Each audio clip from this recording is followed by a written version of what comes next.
Vande Mataram India news से। आज हम आए हैं फिर से पुलिस लाइन एलजी ऑफिस के बाहर। आइए देखते हैं, जानते हैं कि जो ये महिलाओं ने, आंगनवाड़ी महिलाओं ने अपना प्रदर्शन कर रखा है। आज भी इनका टाइम दिया गया था 12:30 बजे का एलजी साहब से।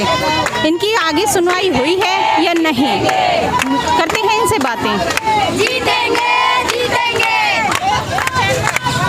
नहीं किसी से भीख मांगते,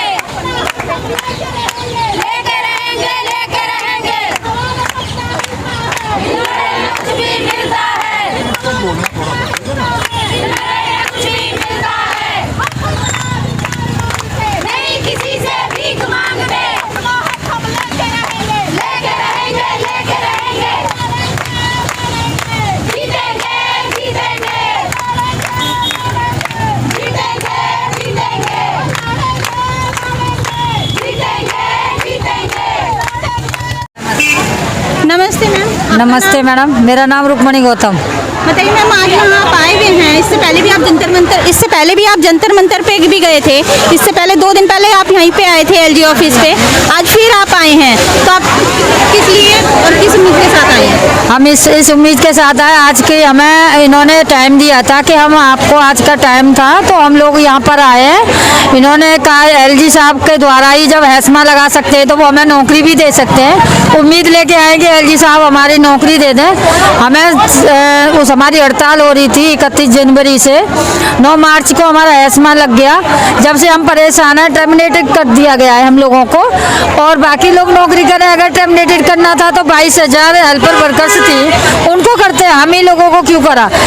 तो अभी तक हमारी कोई सुनवाई नहीं हो रही। हम सारे नेताओं के पास, सारे मंत्रियों के पास घूम रहे, लेकिन हमारी कोई कहीं सुनवाई नहीं है। जैसे कि मेरे को और बहनों ने भी बताया था कि मतलब उनकी जो सैलरी है जनवरी से नहीं मिली है, तो क्या आपकी सैलरी भी जनवरी से नहीं मिली? हाँ, जनवरी में हमने ड्यूटी करी थी, हमारी सैलरी नहीं मिली अभी और तक। जो आपको टर्मिनेशन का नोटिस दिया गया है वो कब आया आपका? टर्मिनेशन का नोटिस हमारे पास आया था 14 तारीख की शाम को 5 बजे के बाद, लेकिन वो नोटिस पर अब तारीख थी 12 तारीख थी, 12 मार्च थी, लेकिन हमने 14 मार्च तक ड्यूटी करी। 10 को ज्वाइन करा और 14 तारीख तक हमने ड्यूटी करी। और 12 तारीख का सेकंड सैटरडे था, उस दौरान उन्होंने वो लेटर हमें दिया गया जो नाजायज़ है। हमने कौन सा ऐसा काम किया? अपने हक के लिए दुनिया लड़ती है, हम कोई अनहोते थोड़े ही थे, तो हमने अपने हक के लिए लड़े थे। आप अपने हक के लिए लड़ रहे हैं, आपने बिल्कुल सही कहा। तो देखते हैं जो आपके साथी अंदर गए हुए थे वो लोग आ गए हैं, क्या इन्फॉर्मेशन मिली है।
बीजेपी से लेके आम आदमी पार्टी के विधायकों मंत्रियों का हमने घेराव किया है। उसकी वजह से उसके दबाव में आकर के आज एलजी को हमसे मुलाकात करनी पड़ी, उनको मिलना पड़ा। एलजी ने मिलकर के हालांकि हमारी सारी बातें सुनी, हमने अपने सारे मसले, टर्मिनेशन का मसला, हेस्मा इम्पोज करने का मसला उनके सामने रखा और उन्होंने ये कहा है वो उस पूरे मसले में इंटरवीन करेंगे, वो देखेंगे कि क्यों आखिर महिलाओं के साथ ये किया गया, उनको काम से क्यों निकाला गया। इतनी बात हुई है कि वो जल्दी ही फिर से बुलाएंगे और इस पे क्या एक्शन लिया जा सकता है वो बात की जाएगी। लेकिन बहनों, ये बात भी अभी तक बहुत आगे नहीं बढ़ी है, ये बात अभी भी वही की वही है। हमने आज ये हुआ कि आपकी लड़ाई के दबाव में आकर के एलजी को मिलना पड़ा, मिल करके बात सुननी पड़ी, ये कहना पड़ा कि ये गलत हुआ है, जाहिरा तौर पे उनको इस मसले में इंटरवीन करना चाहिए था। लेकिन अगर हम अब भी ठंडे पड़ गए, सो गए, तो बस सावधानी हटती है, दुर्घटना घटती है, कुछ नहीं होगा, कुछ नहीं होगा। हम जानते हैं कि कोर्ट से लड़ाई तो हम जीतेंगे ही, लेकिन हमें इन्हें यह भी बताना है कि अगर एक दिन में आप हेस्मा इम्पोज कर सकते हो, एक दिन में लोगों को काम से निकाला जा सकता है, तो फिर एक दिन में वो ऑर्डर भी जारी किया जा सकता है कि सारी महिलाओं को काम पर वापस बहाल किया जाए, हेस्मा तुरंत रद्द किया जाए। एलजी के पास ये पावर है, वो हेड ऑफ द स्टेट है। इससे पहले भी दिल्ली सरकार के कई मसलों में एलजी इंटरवीन करके तुरंत बोलते नहीं ऐसा नहीं, ऐसा होना चाहिए, पूरा फैसला पलट जाता है। तो क्यों नहीं इस मसले में एलजी इंटरवीन कर सकते हैं, तुरंत कर सकते हैं। एक दिन में फिर से वो ऑर्डर जारी हो सकता है कि सारे जो टर्मिनेशन है अनकॉन्स्टिट्यूशनल है, अनडेमोक्रेटिक, बिल्कुल ही बदले की भावना से किए गए टर्मिनेशन है, उसको रद्द किया जाना चाहिए। जो लोग 15 सालों से 20 सालों से आंगनवाड़ी में काम कर रहे हैं, उनको वापस काम पर रखा जाना चाहिए। और ये तभी होगा जब फिर से एक बार हमारी लड़ाई तेज होगी। हम लोग एक वक्त तक इंतजार करेंगे, अगर एलजी ऑफिस से कोई जवाब नहीं आता है, हमें बुलाया नहीं जाता है, तो जाहिर तौर पे हम फिर से आएंगे, अपना जवाब लेने। कोर्ट की लड़ाई तो चलती रहेगी, लेकिन इनसे भी हमें ये लड़ाई जीतनी है, इनको बताना है तुमने गलत किया है और ये ऑर्डर रद्द होना चाहिए।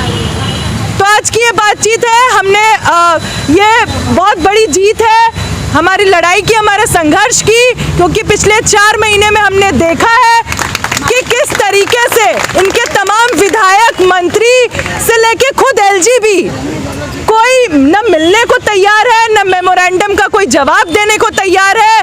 कितना इनका मतलब महिला विरोधी, मजदूर विरोधी तो है ही, महिला विरोधी रवैया है। महिलाएं जिनके घर का खर्चा चलता है इस पूरे मानदेय से, उनसे जिनका काम धंधा छूटा है, उनसे मिलने तक को ये लोग राजी नहीं है। लेकिन ये हमने कर दिखाया, ये बड़ी बात है। आगे इससे ही सीखते हुए हमें लड़ाई जारी रखनी होगी और तब तक जारी रखेंगे जब तक काम पर वापस नहीं जाते हैं। हेस्मा हटता नहीं है और जो हमारा बढ़ा हुआ मानदेय है उसके लिए गैजेट नोटिस जारी नहीं होता है। को अभी आश्वासन दिया गया है कि हाँ आपने जो बात रखी है अपनी उस पर सुनवाई की जाएगी। अगर इसके बावजूद भी वो लापरवाही करते हैं तो आप फिर क्या हम फिर वापस अपने आंदोलन के जरिए फिर से उनको मुलाकात करने पे, बात करने पे मजबूर करेंगे। मतलब अगर ये लापरवाही करते हैं तो आप अपना जारी रखेंगे? जारी रखेंगे। नहीं जाते हैं, काम पर वापस नहीं जाते, आंदोलन तो जारी रहेगा जी। तो डेट नहीं दी उन्होंने कोई? नहीं, डेट नहीं, कोई टाइम वगैरह आपको कुछ दिया है या नहीं? टाइम नहीं दिया है, बोला जल्दी ही बुलाएंगे। अगर और जल्दी ही नहीं बुलाते हैं तो हम खुद आ जाएंगे। अपना आंदोलन आप जारी रखेंगे। हमारे साथ रहना। हम आपके साथ रहेंगे। हाँ, बिल्कुल, बिल्कुल। बोलिए। हमारी यूनियन जिंदाबाद। हम जब तक हमारा हक नहीं मिलेगा हम चुप नहीं बैठेंगे। आपका नाम आंटी? मेरा नाम बिमला है, सुंदर नगरी प्रोजेक्ट से हूँ। ओके। ठीक है, और हम जब तक चुप नहीं बैठेंगे जब तक हमारा हक पूरा नहीं मिलेगा। आपकी उम्र कितनी है आंटी? मेरी उम्र है 1964 है मेरी डेट ऑफ बर्थ। तो अभी आप भी आंगनवाड़ी में ही हैंगे, आपको भी टर्मिनेशन दिया गया है? लेकिन मैंने केस डाला हुआ है। हाँ, मेरी उसके हिसाब से, कागजों के हिसाब से मेरी जो अभी 2 साल की नौकरी बाकी है। ज़बरदस्ती 80,000 रुपये ले लेके और किसी को रख रही है सुपरवाइजर। तो ये कहानी हो रही है। मैं रोज़ जाती हूँ, वहीं गली में बैठी रहती हूँ, अपने आंगनवाड़ी के बाहर बैठी रहती हूँ। ठीक है। पुलिस लाइन एलजी ऑफिस के बाहर, जहाँ पे महिलाओं ने किया हुआ है अपना धरना प्रदर्शन, जो कि इससे पहले भी जंतर मंतर और एलजी ऑफिस के बाहर वो कर चुकी हैं। आज इनको एक आश्वासन फिर से दिया गया है कि वो इनकी बातों पे सुनवाई करेंगे। अगर तो इन महिलाओं का कहना है अगर वो सुनवाई नहीं करते हैं तो हम अपना आंदोलन जारी रखेंगे और फिर से अपनी जंग लड़ते रहेंगे। तो देखते हैं एलजी सर इनकी सुनते हैं या नहीं। मैं उर्मिला, वंदे मातरम इंडिया न्यूज़ से कैमरामैन मोहित के साथ। जय हिंद, जय भारत, वंदे मातरम।